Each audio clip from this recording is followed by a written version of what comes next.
Alhamdulillahirrabbilalamin. Wabihi nasta'inu ala umuri dunia wad din.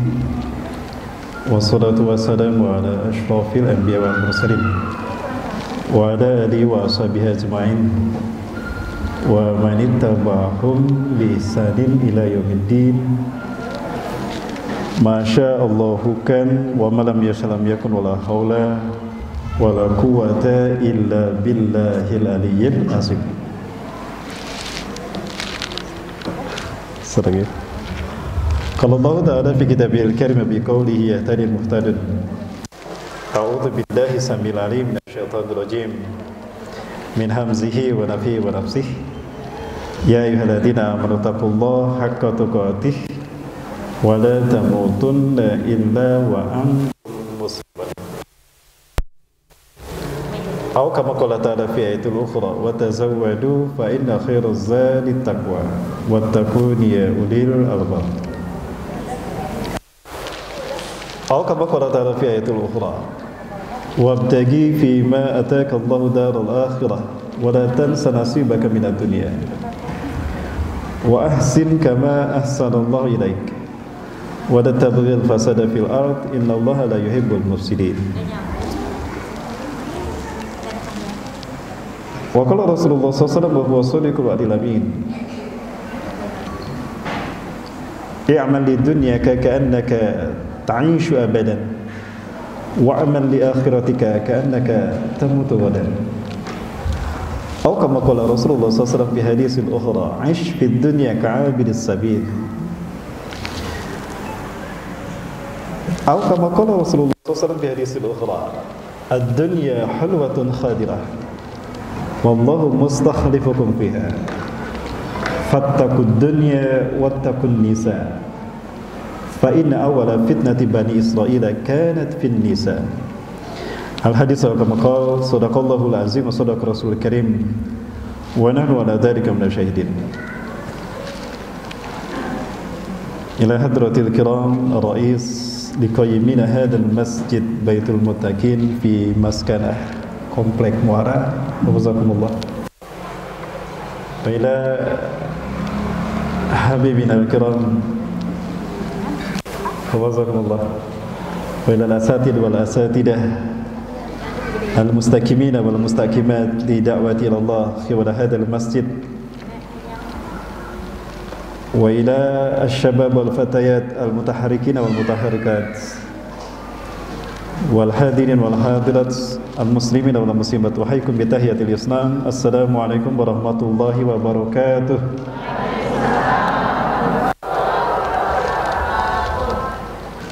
Baik Ibu rahmati Allah subhanahu wa ta'ala, kita bicara tentang dunia. Ibu betah di dunia, Bu? Betah di bumi ini? Betah di kota Bandung? Kalau ditanya mau berapa lama lagi tinggal di kota Bandung, kira-kira jawabannya berapa tahun lagi, Bapak Ibu? Mau berapa tahun lagi, Bu? Mau 1000 tahun lagi? Kayak Hairil Anwar gitu ya, aku ingin hidup 1000 tahun lagi, begitu? Pertanyaannya, kalau Allah mengizinkan kita hidup 1000 tahun lagi, umur bumi 1000 tahun lagi? Enggak. Jadi gimana Ibu sekalian? Mau hidup selamanya di bumi atau menerima ajal kita nanti? Menerima ajal kita. Sudah siap Bu menyambut ajalnya, Bu? Belum. Mau ibu-ibu duluan, saya belakangan, atau saya belakangan ibu-ibu duluan? Oh, saya duluan masuk surga. Boleh, Bu? Baik, ibu-ibu rahmati Allah. Enggak, Pak. Sebentar Bapak Ibu, jangan kemana-mana, tetap bersama saya yang satu ini. Bapak Ibu sudah terhubung, bisa dijauhkan Pak kalau masih panjang. Oke, biar resolusinya lebih besar. Bapak Ibu rahmati Allah, tema kita adalah tentang tertipu gelap gemerlapnya dunia. Ya. Dunia dengan bumi sama tidak, Bu?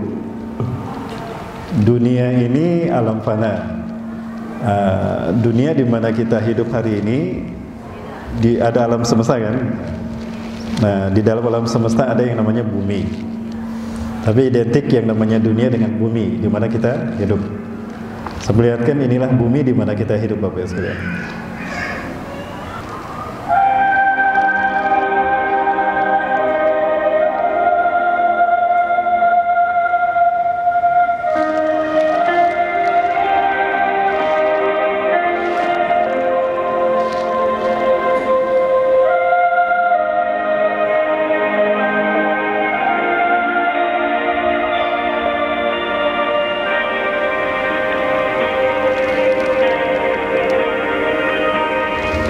Ya. Ini relief bumi, ada pegunungan, ada daratan, ada lautan, ada sungai, ada pegunungan, ada gurun pasir. Ini relief bumi. Kemudian ada flora dan fauna. Ini curug apa air terjun? Niagara. Curug Niagara. Bahasa kita.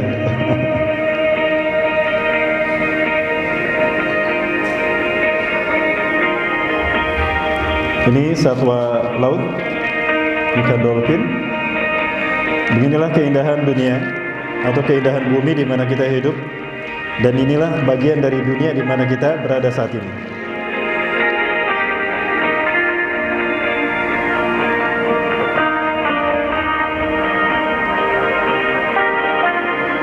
Sungguh indah mempesona bagaimana gambaran dunia di mana kita hidup hari ini, terutama bumi. Dan Rasulullah SAW menggambarkan seperti hidangan yang manis, mempesona, indah mempesona. Ad-dunya hulwatun hadirah. Dunia itu ibarat manisan yang begitu menggiurkan. Wallahu mustakhlifukum fiha, dan Allah menjadikan kalian sebagai khalifah di muka bumi ini. Fattaqud dunya, hati-hatilah dengan dunia. Wattaqun nisa, dan waspadalah terhadap wanita. Untuk bumi, dunia, saya bilang hati-hati. Untuk wanita, waspada. Fa inna fitnata bani Israil kanat fin nisa. Karena fitnah pertama yang menimpa Bani Israel, dari mereka mulia sampai hina di hadapan Allah, adalah gara-gara wanita. Fitnah dari kaum wanita. Ustaz, mulai dibahas kaum wanita, bongan pangseurna ya. Ini tanda kiamat telah dekat, sudah terjadi Pak Habib. Ini sudah 1 banding 50 ya? Belum? Baik, nah kenapa Rasulullah SAW mengatakan demikian? Artinya dunia ini memang kesenangan yang menipu. Karena sesenang apapun manusia di dunia, itu tidak selamanya. Ketika masih di dunia saja, kesenangan kita tidak selamanya, betul? Ada yang senang, ada yang menderita, ada yang bahagia, ada yang susah. Itu Bapak Ibu rahmati Allah. Nah, inilah dunia tempat kita hidup. Namun coba kita perhatikan, indahnya dunia yang seperti ini di mata Rasulullah SAW itu tidak ada artinya. Tidak ada artinya. Nilai dunia yang seperti ini tidak ada artinya. Ya. Rasulullah SAW pernah mengingatkan tentang nilai dunia jika dibandingkan dengan akhirat. Dalam sebuah hadis sahih, Rasulullah pernah menggambarkan ini kepada kita semua, ibu-ibu, bapak ibu rahmati Allah, dalam sebuah hadis riwayat Imam Muslim. Ya, kalau tidak salah dari sahabat Abu Hurairah radhiyallahu anhu, Rasulullah bersabda begini: "Wallahi, demi Allah, mad dunya fil akhirah, tidaklah nilai dunia dibandingkan dengan kehidupan akhirat, ila masalu ma yaj'alu ahadukum isba'u fil yami hadhihi, melainkan seperti seseorang yang mencelupkan telunjuknya ke lautan seperti ini." Ya, ini telunjuk kita dan itu lautannya. Lalu telunjuk kita dimasukkan ke lautan. Kemudian apa kata Rasulullah SAW? "Falyanzur bima tarji'." Perhatikan dengan apa telunjuknya kembali. Apa maksudnya Bapak Ibu rahmati Allah? Air yang nempel di telunjuk kita, itulah dunia dan segala isinya yang kita lihat tadi. Dunia dan segala keindahannya itu ibarat air yang nempel di telunjuk kita. Akhirat adalah air yang tersisa di lautan. Dapat kita bayangkan perbandingannya? Subhanallah. Nah, Rasulullah SAW mengibaratkan nilai dunia dan segala isinya seperti air yang nempel di telunjuk. Pertanyaannya, bagaimana kita menikmati air yang ada dalam telunjuk kita? Apakah ada orang minum kayak gini? Lak lak lak lak lak lak lak lak lak? Tidak kan? Bagaimana kita menikmati air yang ada dalam telunjuk? Dijilat, betul? Ibu kalau masak, dijilat. Pertanyaannya, hilangkah haus dan dahaga kita hanya dengan menjilat air yang dalam telunjuk kita? Tidak. Yakin tidak hilang?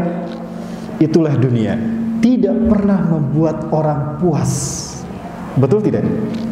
Itulah nilai dunia. Rasulullah yang pernah melihat, Allah pernah perlihatkan bagaimana indahnya surga, bagaimana dahsyatnya akhirat. Allah perlihatkan pada Rasulullah SAW. Rasulullah faham betul nilai akhirat dan nilai dunia, sehingga beliau perbandingkan seperti ini. Jadi dunia itu ibarat air yang nempel di telunjuk kita, dan kita tidak bisa menikmatinya seperti kita meneguk air dari sebuah gelas atau sebuah cawan, hanya sebatas dijilat. Hilangkah haus dan dahaga kita dengan air yang kita jilat? Tidak. Itulah dunia. Tidak pernah mendekati kata puas. Sudah punya satu gunung emas, minta 2 gunung emas. Itulah dunia. Tidak pernah sampai kepada kata puas. Gak pernah membuat orang merasa cukup. Begitulah dunia fitrahnya. Adapun akhirat adalah air yang tersisa di lautan, lebih dari kata puas. Jadi gimana Bapak Ibu? Memilih dunia apa pilih akhirat? Yakin pilih akhirat? Yang jawab sedikit, selebihnya pilih mana?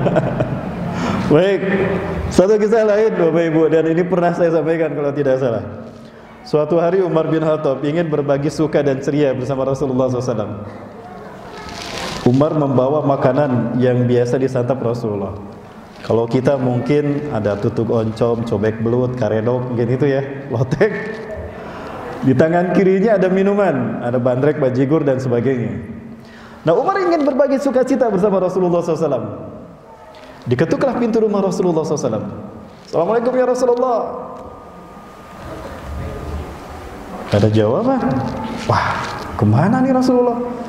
Setahu saya hari ini gak ada agenda Rasulullah berangkat keluar rumah. Saya ketuk lagi. Kali ini lebih keras. Assalamualaikum ya Rasulullah. Terdengar jawaban. Kemana Rasulullah? Sepagi ini gak ada. Ya jam seginilah kurang lebih Bapak Ibu. Kesempatan untuk mengetuk 3 kali kan. Sekali lagi. Beda jam orang. Diketrok tadi dagor, didagor. Teka dagornya dibuka pantona. Nah, itu kita. Kita betul? 3 kali mengetuk Umar bin Khattab, mengetuk pintu rumah Rasulullah, tidak terdengar jawaban. Ya. Pupus sudah semua rencana ingin botram bersama Rasulullah. Berbagi ceria, makan bareng bersama Rasulullah. Rasulullah nggak ada di rumah. Kemana Rasulullah?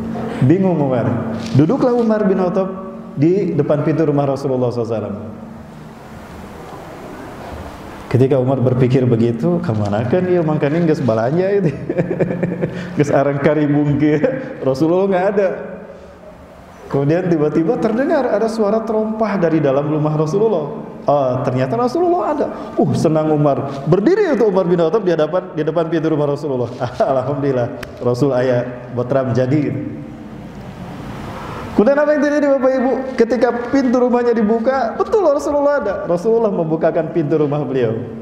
Dan Rasulullah menjawab salam beliau 3 kali. Waalaikumsalam warahmatullahi wabarakatuh. Waalaikumsalam warahmatullahi wabarakatuh. Waalaikumsalam warahmatullahi wabarakatuh. 3 kali. Tapi Umar masih melohok begini, masih melongok begitu melihat Rasulullah. Olohok bahasa Inggrisnya, bahasa Indonesianya apa? Bengong ya? Olohok. Melihat Rasulullah begini. Kemudian menangis Umar bin Khattab. Kenapa Umar? Apa gara-gara aku terlambat menjawab salammu? La ya Rasulullah. Tas saya aja pemajikan, tak angka ribung gitu. La ya Rasulullah. Kemudian apa? Kenapa engkau menangis? Umar kemudian menyimpan semua barang bawaannya dan menghela kedua air matanya. Ya Rasulullah, tadzakarta alaina hiwala Kisra Persia. Terus kenapa engkau menangis Umar? Wahai Rasulullah, Anda pernah cerita bagaimana indah dan megahnya istana Kisra Persia, Raja Persia. Begitu pula indah megahnya Romawi. Mereka kaya raya di muka bumi ini. Tapi Tapi mereka kafir ya Rasulullah. Mereka tidak beriman. Mereka musuh-musuh Allah, tidak beriman kepada Allah. Tapi mereka begitu menikmati dunia. Lah Anda kekasih Allah. Ini balangsak singa kia. Apa balangsak Bapak Ibu? Miskin, susah, sederhana sekali. Anda serba kekurangan ya Rasulullah. Kenapa Anda seperti ini? Kira-kira apa yang membuat Umar berkata begitu? Rasulullah tadi lagi tidur Bapak Ibu. Dan ketika Umar mengetuk pintu rumah Rasulullah, Rasulullah terbangun. Jadi lelenyapan lah gitulah. Kembali ada bahasa Jerman ini, lelenyapan. Ketika itu terlihat di pipi kanannya bekas pelepah kurma. Jadi Rasulullah bangun tidur dan tidurnya di atas pelepah kurma, bukan di central spring bed. Bukan. Ibu di rumah apa? Central spring bed. Ada yang hadir di sini tidur di atas pelepah kurma? Enggak. Rasulullah, Anda kekasih Allah. Kenapa Anda sederhana seperti ini? Anda berhak lebih kaya dan menikmati dunia ini ya Rasulullah. Anda kekasih Allah, kok seperti ini hidupnya? Maksudnya begitu. Kira-kira Rasulullah senang nggak dikatain begitu sama Umar? Maka Rasulullah dengan tegas mengatakan, ya Umar, innahum qaumun ujilat ni'matuhum fid dunya wa laysa lahum nasibun fil akhirah. Hai Umar, ingat Umar, mereka adalah kaum yang Allah segerakan kenikmatannya di dunia, dan di akhirat sedikit pun mereka tidak akan pernah senang Umar. Tidak ada kesenangan sedikit pun bagi mereka. Wa nahnu amanahnu qaumun ukhirat ni'matuna fil akhirah. Adalah kita satu kaum yang kesenangan kita ditangguhkan Allah nanti di akhirat. Jadi dunia ini bukan tempat tinggal kita, hidup kita yang sesungguhnya nanti di akhirat. Ayo, mau pilih dunia apa pilih akhirat Umar? Ya Rasulullah, hanas curik sugante bener. Dihapus lagi air matanya Bu. Pakai telinga. Pemada takhdar ya Umar. Umar, mau pilih mana kamu? Pilih dunia apa pilih akhirat? Akhirnya apa kata Umar? Al-akhirah ya Rasulullah. Akhirat kalau begitu. Al-an ya Umar. Sejak sekarang rubah orientasi hidupmu Umar. Subhanallah. Sejak hari itu kehidupan Umar berubah drastis. Umar bin Khattab tidak lebih kaya dari Rasulullah SAW. Betapapun beliau sudah menjadi khalifah. Umar bin Khattab ini khalifah dari 4 khalifah Khulafaur Rasyidin yang mampu memperluas Islam sampai ke belahan bumi bagian timur dan barat. Persia dikuasai sama Umar dalam perang Qadisiyah. Romawi takluk sama Umar sampai Al-Aqsa, Yerusalem dikuasai kaum muslimin. Ketika Umar itu berkuasa, tersebar luas. Tapi bagaimana kehidupan Umar? Tidak lebih kaya dari Rasulullah SAW. Suatu hari Umar pernah mengutus, ini ada peristiwa di Mesir. Saat itu yang Umar utus menjadi gubernur Mesir adalah Abdullah bin Amr bin As. Saat itu ada perluasan pembangunan gedung pemerintahan, pembangunan infrastruktur. Jalan layang dibangun, istana dibangun. Ya. Ada seorang Yahudi Mesir itu kesabet tanahnya dan rumahnya kesabet. Dia tidak terima. Kenapa kau ambil tanah saya? Ini tanah saya. Ini buat kepemerintahan. Ya, kamu harus terima. Kamu kan butuh pemerintah dan pemerintah butuh tanah kamu. Serahkan. Ini undang-undang baru. Maka apa kata pemuda orang Yahudi tadi? Awas ya, aku adukan kamu ke Khalifah Umar bin Khattab. Biar tahu rasa kamu. Silakan kalau kamu berani. Emang kamu bisa pergi ke sana? Bisa. Pergilah orang Yahudi ini ke Madinah. Dia bayangkan istana gubernurnya aja megah, apalagi khalifahnya lebih megah lagi, begitu kan? Logikanya seperti itu. Kalau gubernurnya aja istananya bagus, apalagi presidennya, apalagi khalifahnya, pasti istananya lebih megah lagi. Gak kebayang Madinah itu kayak Los Angeles mungkin ya. Datanglah orang Yahudi ke sana, tapi bingung dia, mana istananya ini? Ringkas cerita, dia berpapasan dengan seorang laki-laki yang sedang tidur di bawah pohon kurma.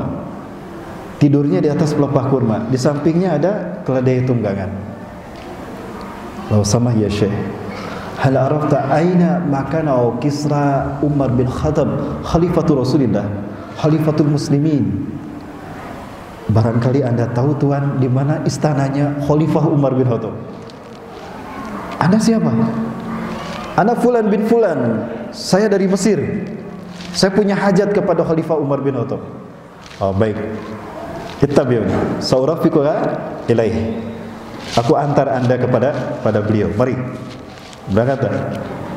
Makin jauh kok makin kumuh, tanda petik pikiran dia. Ini mana istananya? Kok makin lama perkampungannya makin sederhana gitu. Sehingga di mana Bu? Sehingga di mana Bu? Ya sehingga di dinya lah gitu. Anda betul mau menunjukkan saya pada Khalifah Umar? Betul. Sebentar lagi kita sampai. Sebentar lagi. Istananya mana? Ya. Makin bingung orang tadi. Kemudian sampailah di sebuah rumah yang sederhana sekali. Sebentar, duduk dulu. Saya mau masuk dulu. Orang itu masuk ke dalam rumah yang sederhana tadi. Ternyata orang tadi ganti baju. Orang tadi ganti baju dan kemudian duduk. Ada perlu apa Anda kepada Khalifah Umar? Wah, Anda kan tadi mau menunjukkan saya kepada Khalifah Umar. Mana Khalifah Umar? Istananya belum kelihatan. Ya saya Khalifah Umar. Anda Khalifah Umar? Ya saya Umar bin Khattab. Siapa Anda? Enggak masuk di akal. Gubernurnya istananya megah, khalifahnya rumahnya sederhana. Anda Khalifah Umar? Ya Allah, saya Khalifah Umar. Fulan, sini. Jelaskan pada dia, siapa saya? Oh iya, Anda Khalifah. Anda Khalifah Umar bin Khattab. Anda Khalifah kami. Anda pemimpin kami, Amirul Mukminin. Tuh, kamu mau tanya siapa? Baik. Terus masalahnya apa? Nah, diceritakan. Saya tidak terima tanah saya diambil sama gubernur Mesir Abdullah bin Amr bin As. Pokoknya saya ingin tanah saya kembali. Baik, Umar bin Khattab ngambil tulang. Ada sebuah tulang sapi atau tulang unta, diambil, Umar ngeluarkan pedangnya, seret gitu, dibikin garis. Dibikin garis lurus, seret begitu. Nih, kasihin sama gubernur kamu. Ini katakan dari Khalifah Umar. Makin bingung dia. Terus Khalifah nasi kaki. Istana mana? Birokrasi nasi kaki. Cuma ini faqad hada. Ayo. Alisa hada turid? Bukankah ini yang kau inginkan? Kasihkan ini. Kullahu li'anna hada minni Umar bin Khattab. Sampaikan padanya ini dari Umar bin Khattab. Makin tidak ngerti dia. Iya, pemerintahan Islam birokrasi nah gitu. Bingung dia sepanjang jalan. Sampailah dia kembali di Mesir. Abdullah bin Amr bin As, gubernur Mesir. Demi Allah, alhamdulillah aku sudah bertemu dengan Umar bin Khattab, khalifah kaum muslimin. Ya. Nih, dia ngasih ini sama kamu. Kamu ke sana? Iya. Dan dia ngasih ini sama kamu. Ini dari Khalifah Umar, betul. Bergetar tuh tangan dan tubuhnya Abdullah bin Amr bin As. Pasukanku, berhenti Pak, jangan diteruskan. Kenapa gubernur? Kita bangun dulu rumah orang Yahudi ini. Ayo. Makin bingung lagi gitu. Orang Yahudi hanya dengan tulang yang dikasih garis, komunikasi jalan, masalah selesai. Itulah Umar bin Khattab. Sampai wafat Umar bin Khattab tidak lebih kaya dari Rasulullah SAW. Karena begitulah nilai dunia dibandingkan dengan akhirat. Jadi gimana Bapak Ibu? Ibu-ibu mau pilih dunia apa pilih akhirat? Kalau suaminya dimutasi, pindah rumah, rumahnya lebih kecil, gajinya lebih kecil lagi, tetap mau bersabar. Subhanallah. Pak, dengerin Pak. Bu, sabar itu jalan masuk surga tanpa hisab. Betul kata Rasulullah.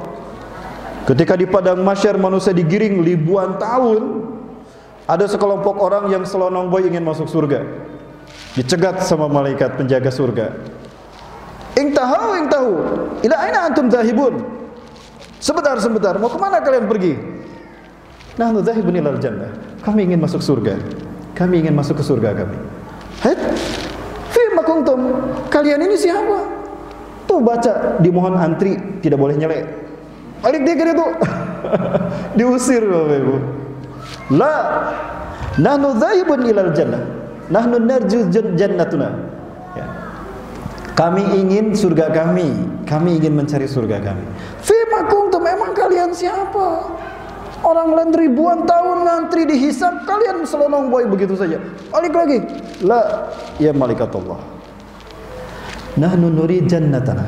Kami ingin surga kami. Fima kuntum, emang kalian siapa? Nahnu sabirun. Kami adalah orang-orang yang bersabar. Fima kuntum. Fima sabrukum idzan.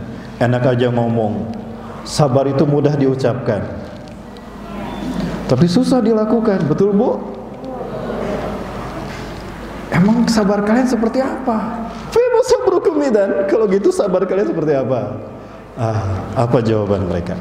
Ya malaikat Allah, nahnu sabiruna fi ta'atillah, fi mangsyatina wa fi makrahina. Kami adalah orang-orang yang bersabar di jalan Allah. Dalam keadaan senang kami sabar, sesusah apapun hidup kami sabar dalam mentaati Allah. Sesusah apapun hidup kami tidak mengurangi kadar ketaatan kami kepada Allah. Wa nahnu sabiruna an ma'siyatillah. Dan kami adalah orang-orang yang bersabar dalam menahan diri dari memaksiati Allah. Sesusah apapun kami tidak melakukan maksiat kepada Allah. Hahwa nahnu sabruna ya malaikat Allah. Demikianlah sabarnya kami wahai malaikat Allah. Sadaqtum idzan. Kalau begitu benarlah kalian. Idzan antum kama qultum. Kalau begitu benarlah sabar kalian. Tafaddalu idhathu an jannatikum. Silakan cari surga kalian. Dibukakan pintu surga. Tuh Bu. Jadi ibu-ibu bisa masuk surga tanpa hisab Bu. Kalau kami laki-laki bisa perang di medan perang, berjihad di jalan Allah sampai syahid kan? Ibu-ibu bisa masuk surga seperti kami dengan jalan sabar. Jadi ibu-ibu mau masuk surga tanpa hisab? Mau dengan jalan sabar? Pak dengerin Pak. Dengan sabar ya? Sabar siap? Baik Bapak Ibu rahmati Allah, kembali kepada dunia. Rasulullah SAW mengingatkan kita untuk berhati-hati terhadap dunia, karena dunia itu menipu. Indahnya dunia itu hanya sesaat saja. Di zaman Nabi Musa ada sosok yang bernama Qarun, kaya raya, dia ahli kimia. Dia masih ada ikatan saudara dengan Nabi Musa. Ada yang bilang dalam satu riwayat, Bapak Ibu bisa lihat dalam kisahnya, kisah Qisasul Anbiya wal Mursalin, karya Ibnu Katsir. Ya, kitab kisah para nabi dan rasul. Ada dibahas tentang Qarun dalam segmen kisah Nabi Musa AS. Qarun ini ahli kimia. Dia pandai mengolah barang tambang. Dia bisa mengolah emas, perak, segala macam, sampai dia punya banyak perhiasan, bisnisnya maju. Dan cuma dia saat di zaman Nabi Musa yang mampu melakukan itu. Saking kayanya Bapak Ibu, kunci untuk gerbong kekayaannya saja itu diambil pakai kereta. Kuncinya saja pakai kereta, apalagi hartanya. Namun kekayaannya membuat dia angkuh dan sombong. Disuruh oleh Nabi Musa untuk melaksanakan ibadah sholat. Musa, aku masih sibuk. Sholatku, ibadahku, gimana aku? Ya, diingatkan sama Nabi Musa, Qarun, harta ini titipan Allah. Kamu gak akan selamanya hidup di dunia ini dengan harta kekayaanmu. Bahkan kekayaanmu ini mudah hilang. Bagi Allah mudah untuk melenyapkan kekayaanmu. Jangan ceramahi saya Musa. Kalau memang kau utusan Allah, kalau memang kau kekasih Allah, kenapa kau hidup miskin? Tidak jauh lebih kaya seperti saya. Akulah yang sebetulnya Allah pilih untuk memimpin kamu. Buktinya Allah memberikan kekayaan dunia kepada saya. Allahu Akbar. Qarun, ingat kita bersaudara. Demi Allah, aku katakan ini agar kau kembali kepada Allah. Hartamu ini ujian bagi kamu. Jangan sombong. Apa kau tidak lihat Musa? Mereka ingin kaya seperti saya. Betul Nabi Musa, kami juga ingin kaya seperti Qarun. Banyak umat Nabi Musa yang ingin berharap kaya seperti Qarun. Tapi apa yang terjadi? Qarun makin lama makin ingkar.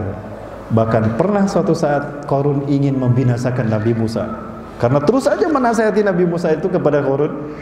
Sampai suatu saat si Qarun pernah menyewa seorang wanita cantik. Kamu minta berapa? Maksudnya, kamu goda Musa. Kalau kamu pernah berzina dengan Musa, katakan pada orang-orang, saya bayar seperti apa yang kamu minta. Saya minta sekian ribu dinar. Baik, saya kasihkan. Betul tuh, Nabi Musa difitnah sama wanita itu.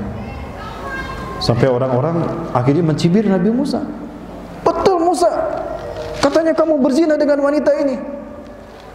Allahu Akbar. Kalian bertanya itu, aku Nabi dan Rasul Allah. Terkutuk kalian mengatakan itu kepada saya. Aku nggak pernah ketemu dengan wanita ini, tapi wanita ini bilang seperti itu. Dan buktinya perutnya buncit. Ya. Selidik punya selidik, ternyata pada akhirnya wanita itu ngaku kalau dia disuruh sama Qarun dan dibayar sekian ribu dinar. Allahu Akbar. Akhirnya sudah tidak bisa lagi ditolerir kejahatan Qarun. Sampai pada akhirnya Qarun kesal, menantang Nabi Musa. Oh, baik Musa, kalau memang kau benar Nabi dan Rasul Allah, bahkan Allah berkata-kata langsung kepada engkau untuk mewujudkan apapun yang kau inginkan, yuk kita mubahalah. Qarun, bertobatlah kepada Allah. Tidak perlu kita melakukan ini. Jangan main-main dengan kata-katamu. Tidak, aku tidak main-main, aku serius. Wahai manusia, hadir semuanya. Orang-orang hadir tuh di alun-alun itu. Musa, berdiri kamu di sana, aku di sini. Yuk kita saling bermubahalah. Kalau memang kau ini benar utusan Allah, apa yang kau inginkan? Kita buktikan kebenaran kata-kata kita masing-masing. Baik Qarun. Di mana aku harus berdiri? Tuh di sana Musa. Baik, berdirilah Nabi Musa dengan Qarun tuh. Lalu Qarun berkata, wahai Musa, aku dulu atau kamu dulu yang berkata? Kamu dulu, aku nggak ngerti permainan kamu. Baik. Qarun ngangkat tangan Bapak Ibu. Ya Allah, Engkau adalah Tuhanku, tidak ada Tuhan selain Engkau ya Allah. Engkau lebih cinta kepadaku kepada Musa. Musa berbohong dengan kata-katanya. Tujukan kebenaranku ya Allah sekarang juga kepada manusia. Jika memang Musa benar, tolong tenggelamkan Musa ke dalam tanah ya Allah. Biar orang-orang tahu kalau akulah yang benar. Lakukan ya Allah, inilah permintaanku. Itu kata Qarun. Tapi Musa gini, mana Qarun? Aku nggak tenggelam. Sebentar, masih loading. Ya jaringan ada lelet. Tuh kuotanya isian lah. Mana Qarun? Oke lah, mungkin loadingnya belum selesai. Kamu dulu, mungkin baterainya lemot gitu. Baik Qarun, dengarkan. A'udzubillahi minasyaitonirrajim. Bismillahirrahmanirrahim. Nushhiduka ya Rabb annaka rabbuna la ilaha illa anta. Ya. Ahbithi ila al-ardi hatta mankibai. Ya Allah, aku bersaksi tidak ada Tuhan selain Engkau. Engkau adalah Tuhan pencipta alam semesta dan Engkau penggenggam jiwa alam semesta. Demi kebenaranmu sebagai Tuhan kami, tenggelamkan Qarun sampai kedua mata kakinya. Tilalap kata mabuk. Sampai ke mata kakinya. Alah, benar Musa tuh main kuotana belum banyak. Jaringan halus. Berdebar-debar tuh jantung Qarun. Qarun, bertobatlah kepada Allah sebelum segala sesuatunya terjadi. Tidak Musa, kebetulan saja engkau bisa, Allah mendengar ucapanmu. Baik, giliranmu sekarang. Ya Allah, Engkau Maha mendengar, Engkau Maha kuasa, dan Engkau mencintai kami dan mencintai saya. Tolong tenggelamkan Musa sampai kedua lututnya. Segera ya Allah, jangan ditunda-tunda. Nabi Musa, mana Qarun? Aku bisa loncat-loncat. Aku bisa jalan. Allah tidak mendengarmu Qarun. Udah jangan banyak bicara, giliranmu sekarang. Nabi Musa berdoa lagi, ya Allah tenggelamkan Qarun sampai kedua mata kakinya. Tenggelam tuh Bu, sampai kedua mata kakinya. Bahkan rumah dan istananya tenggelam. Istana dan hartanya tenggelam. Di situ dia mulai kaku dan keluh. Ayo Musa, ayo Qarun, sekarang giliran kamu. Ya Allah, tenggelamkan Musa seluruh tubuhnya. Tenggelamkan Musa ya Allah. Tidak terjadi apa-apa. Giliran aku Qarun, ya Allah, tenggelamkan Qarun dengan semua hartanya, dan jangan kau sisakan sedikit pun ya Allah, agar menjadi pelajaran bagi kami yang hidup saat ini. Maka Allah belah itu tanah, bumi, tenggelamlah Qarun dengan semua hartanya. Terhina sekali dia. Orang-orang yang tadinya berharap ingin kaya seperti Qarun, gening Qarun siga kitu embung ya namanya. Kusalah ya cukup. Subhanallah. Nah itulah Qarun yang tertipu dengan kehidupan dunia, padahal dia orang cerdas Bapak Ibu. Ahli kimia, ahli pertambangan.